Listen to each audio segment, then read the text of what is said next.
Bienvenidos a este campus virtual y muchas gracias por elegir la videoformación como método de aprendizaje. En esta edición dedicada a las pruebas de acceso a la universidad de cualquier comunidad autónoma, vamos a introducirnos en la tipología textual y a tratar una serie de rasgos del lenguaje científico o científico-técnico.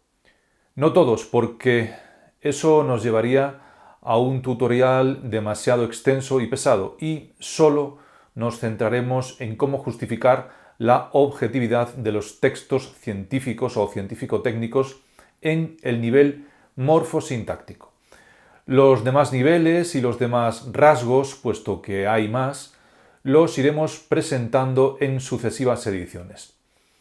Las características de cualquier texto y, por supuesto, los científicos pueden estudiarse conforme a tres niveles: el morfosintáctico, el léxico-semántico y el textual, o bien estudiarlos sin tener en cuenta necesariamente esta clasificación por niveles. Es decir, se puede justificar la tipología textual solo centrándonos en las características en sí mismas, sin indicar el nivel al que pertenecen. Insisto en que nosotros en esta edición vamos a considerar solo un nivel, el morfosintáctico, y solo una característica, la objetividad, y estudiaremos esta característica en función de este nivel, pero el alumno puede prescindir, si lo desea, de la alusión a este plano y centrarse solamente en las características en sí mismas, aunque bien es cierto que si se refiere explícitamente al nivel morfosintáctico y habla de que tales características están dentro de este nivel, su exposición resultará más técnica y causará mejor impresión al corrector que le toque en suerte. Por lo tanto, el contenido del tutorial está centrado en estos aspectos: el rasgo o característica de la objetividad de los textos científicos o científico-técnicos, si bien solamente considerando el nivel morfosintáctico. Vayamos pues a ello.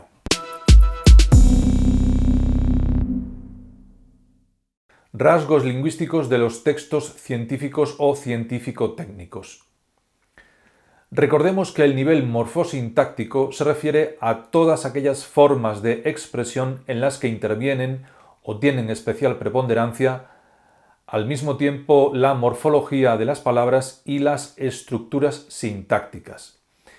Entrando ya en materia, debemos empezar diciendo que la objetividad de un texto científico o científico-técnico se puede percibir y justificar conforme a estos rasgos del plano morfosintáctico. 1. El uso predominante del modo indicativo y específicamente el presente de indicativo, también llamado presente gnómico o atemporal. El uso frecuente de las oraciones enunciativas. Tercero, el empleo frecuente de oraciones con indeterminación del agente. Cuarto, frecuencia de las construcciones nominales o nominalizaciones.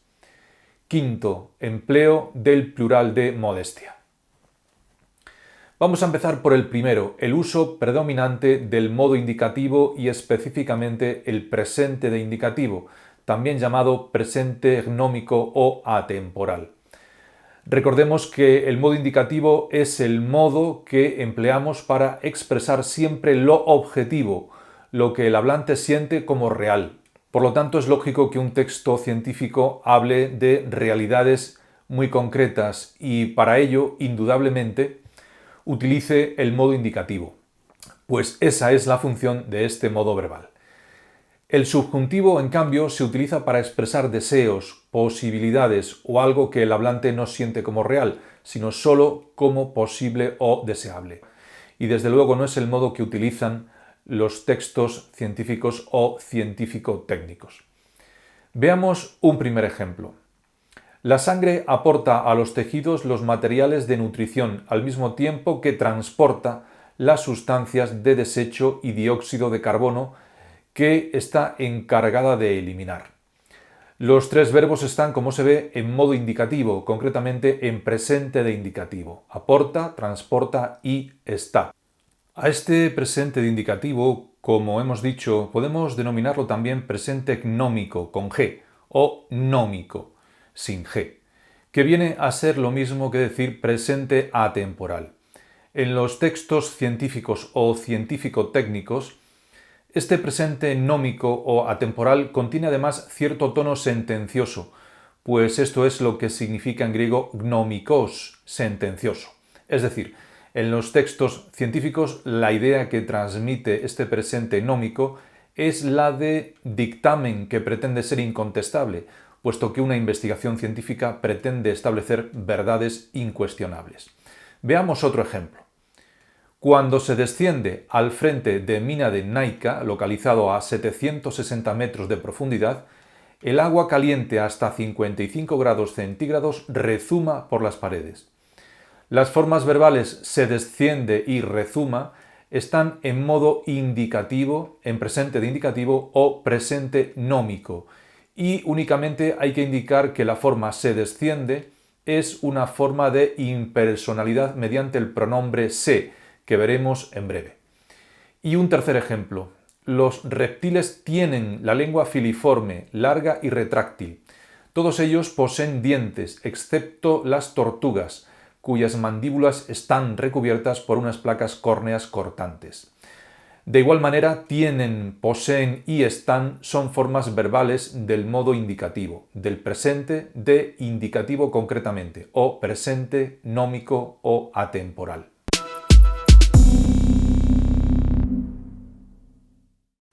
El uso frecuente de las oraciones enunciativas. Todos los ejemplos anteriores tienen un carácter enunciativo, puesto que solamente nos proporcionan una información, bien sea de forma afirmativa o de forma negativa. La sangre aporta a los tejidos los materiales de nutrición al mismo tiempo que transporta las sustancias de desecho. Cuando se desciende al frente de Mina de Naica, localizado a 760 metros de profundidad, el agua caliente hasta 55 grados centígrados rezuma por las paredes. Los reptiles tienen la lengua filiforme, larga y retráctil. Todos ellos poseen dientes, excepto las tortugas, cuyas mandíbulas están recubiertas por unas placas córneas cortantes. No obstante, añadamos un ejemplo más. El cobre se emplea en gran medida como base para aleaciones. Efectivamente, todos estos fragmentos contienen enunciados enunciativos, esto es, nos dan una información afirmativa o negativa. En los casos de los ejemplos, todos son afirmativos.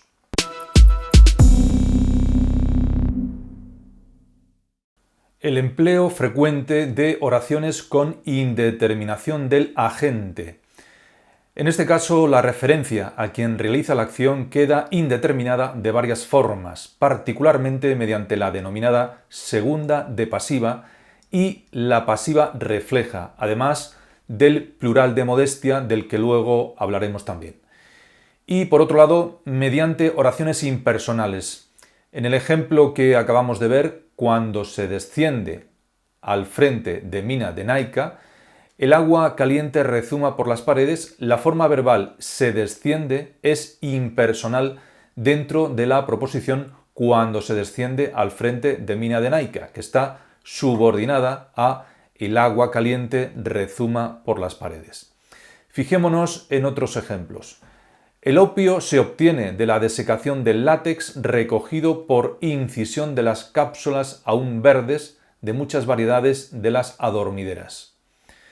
Se obtiene es una forma verbal de pasiva refleja. El opio es el sujeto del enunciado. Recordemos que las oraciones pasivas reflejas se construyen con el pronombre se seguido de un verbo en tercera persona del singular o del plural, más un sujeto, y nunca llevan complemento agente. Y otro ejemplo. Las zonas más secas, en cambio, se encuentran al norte y al sur de los trópicos. Las zonas más secas es el sujeto del enunciado. Por su parte, las oraciones de segunda de pasiva carecen de complemento agente, pero están expresadas mediante el verbo ser seguido de participio, como en estos enunciados. Estas primeras pruebas de laboratorio han sido efectuadas con ratones albinos. Los datos han sido obtenidos conforme a un estudio previo que se prolongó durante 24 meses. En ambos enunciados se omite, por ejemplo, el sintagma preposicional complemento agente por nosotros, por nuestro equipo, por nuestro grupo de trabajo, etc.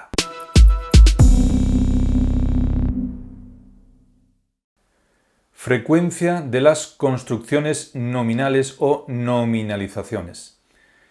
En las construcciones nominales o nominalizaciones se prefiere designar a cualquier fenómeno, proceso u objeto mediante expresiones que resumen y generalizan a través de sustantivos y tienen por objeto además encubrir al agente, es decir, a quien realiza la acción. Fijémonos en estos dos enunciados. Esta bola gaseosa incandescente se expandió rápidamente. Y la rápida expansión de esta bola gaseosa incandescente. El segundo caso, la rápida expansión de esta bola gaseosa incandescente, es una nominalización, porque convierte el fragmento se expandió rápidamente, que no contiene nombres ni adjetivos, en el fragmento la rápida expansión de esta bola gaseosa incandescente, que sí contiene ya nombres y adjetivos. Y uno de ellos, rápida, es el origen del adverbio rápidamente. Además, se encubre al agente, que es, en el primer caso, esta bola gaseosa incandescente, es decir, el sujeto del enunciado.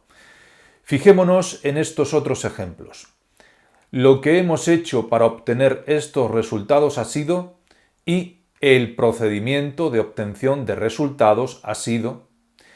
En el primer caso no hay nominalización, no hay sustantivos ni adjetivos, y sí los hay en el segundo, el procedimiento de obtención de resultados, donde encontramos 3 sustantivos nada menos. Y además se encubre al agente, que es en este caso nosotros, el sujeto de la oración. Otros ejemplos de nominalizaciones serían los siguientes, y vamos a comparar las parejas de enunciados. El lago se desecó paulatinamente. No hay nominalización. La paulatina desecación del lago. Sí hay nominalización. Aparecen los sustantivos y los adjetivos y se encubre al agente, el lago, que ya deja de ser sujeto en este segundo enunciado. Hemos colaborado con otros equipos. No hay nominalización. La colaboración conjunta de todos los equipos. Sí hay nominalización.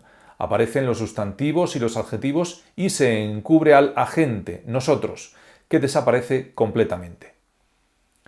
Las temperaturas van a subir a lo largo del día. No hay nominalización. La subida de temperaturas a lo largo del día, sí hay nominalización. Aparecen los sustantivos y los adjetivos y se encubre al agente del primer enunciado, las temperaturas, que ya no es sujeto en este segundo enunciado.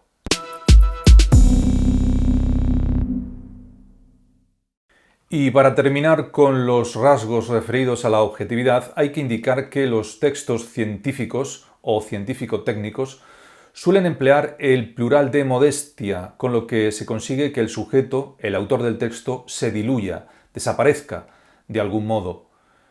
El plural de modestia no quiere decir que sean 2 o más científicos los que aportan esas soluciones o los que escriben el texto, sino que siendo uno solo, habla o escribe en primera persona del plural. Este plural se emplea en vez del singular porque el singular puede dar la sensación de que el autor está presumiendo de sus logros, puesto que puede tratarse de un texto en el que se esté refiriendo a su propia obra, a su propia investigación y a sus propias conclusiones. Fijémonos en este ejemplo. El estudio que hemos llevado a cabo ha supuesto un gran avance en la curación del SIDA. Aunque el ejemplo es muy breve y habría que considerar más aspectos del texto en cuestión, ese hemos puede estar expresando un plural de modestia en el caso de que sea uno solo el autor del texto. No obstante, es verdad que un texto puede ser escrito por más de una persona, por un equipo científico de al menos 2 miembros, en cuyo caso ya no sería plural de modestia, sino un plural en el sentido estricto, real. Pero si es uno solo el autor de ese texto, este llamado plural de modestia se utiliza para que el propio autor se quite protagonismo. Ese autor, a quien al ser científico se presupone un interés humano, diríamos que desinteresado y solo dirigido hacia el bien común y no hacia sí mismo. Quien se enfrente al comentario o análisis de un texto científico, por lo tanto, debe averiguar de algún modo, en el caso de que esté expresado en plural, si ese plural es real, si se refiere a más de un autor del texto, o bien si es solo un plural de modestia y el autor, un único autor, se esconde tras ese plural. Para ello debemos fijarnos en si el pie del artículo, al final del texto, figura un solo autor o figuran dos autores o más, o bien se consigna una autoría conjunta del tipo equipo de investigación o grupo de investigación u otras expresiones similares que apelen a un trabajo conjunto. Y por mi parte es todo. Confío en que el tutorial haya sido de provecho y haya contribuido a la mejora de sus conocimientos académicos. Recuerdo al alumno que podrá ir disponiendo en este sitio web de más videoexposiciones dedicadas a los demás aspectos de la tipología textual y a los demás planos o niveles, el léxico semántico y el textual, con textos o fragmentos concretos comentados, además de videotutoriales referidos a los distintos asuntos de lengua española y literatura de todos los niveles académicos. Muchas gracias y, si así lo desea, hasta una nueva cita.